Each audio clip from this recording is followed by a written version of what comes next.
نحمدہ ونصلی ونسلم علی رسولہ النبی الکریم۔ ناظرین، روحانی کلینک کی طرف سے السلام علیکم ورحمۃ اللہ وبرکاتہ۔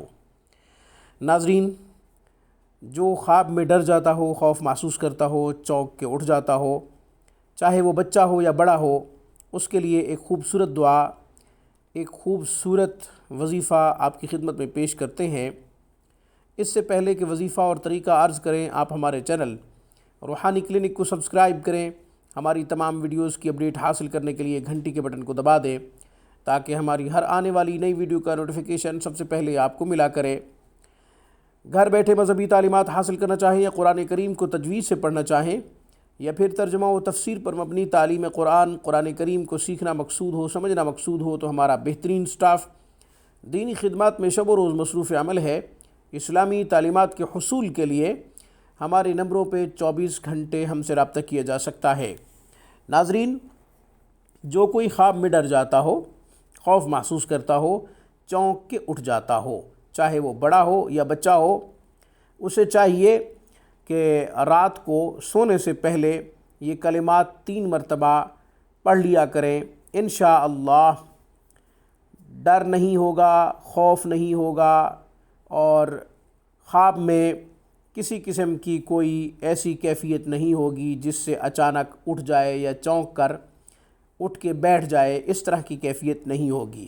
اور اگر یہ معاملہ بچے کا ہے تو پھر 3 مرتبہ یا 7 مرتبہ یہ کلمات پڑھ کر ماں اپنے بچے پہ پھونک دے، انشاءاللہ بچہ ڈر خوف محسوس نہیں کرے گا۔ ہڑبڑا کے اٹھ جانا، چونک کے اٹھ جانا، اس طرح کی کیفیت بچے کی بھی نہیں ہوگی انشاءاللہ۔ وہ کلمات کیا ہیں، وہ دعا کیا ہے، دعا پڑھ دیتا ہوں۔ حدیث میں بھی ہے یہ دعا، بندہ کے تجربہ میں بھی ہے یہ دعا۔ الحمدللہ کئی مریضوں کو اس سے فائدہ ہوا، خصوصاً جنات کے مریضوں کو بھی اس دعا کی برکت سے کافی فائدہ ہوتا ہے، جنات چھوڑ کے بھاگ جاتے ہیں۔ بہرحال یہاں وہ عنوان نہیں ہے، یہاں تو ڈر، خوف اور اسی طریقے سے چونک کر اٹھ جانا، ان تمام کیفیات سے بچنے کے لیے اس دعا کا جو ہے ذکر مقصود ہے اور ان کلمات کا پڑھنا مقصود ہے۔ وہ کلمات یہ ہیں: اعوذ بکلمات اللہ التامات من غضبہ وعقابہ وشر عبادہ ومن ہمزات الشیاطین وان یحضرون۔ اعوذ بکلمات اللہ التامات من غضبہ وعقابہ وشر عبادہ ومن ہمزات الشیاطین وان یحضرون۔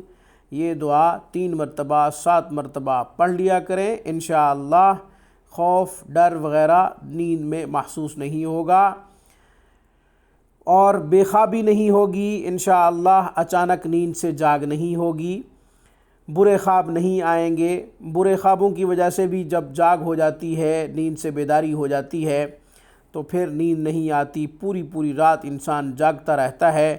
بہرحال ان کلمات کی برکت سے تمام کیفیات سے نجات مل جائے گی۔ آج کی گفتگو میں بس اتنا ہی۔ السلام علیکم ورحمۃ اللہ وبرکاتہ۔ Thanks for watching my video. اللہ حافظ، اللہ نگہبان۔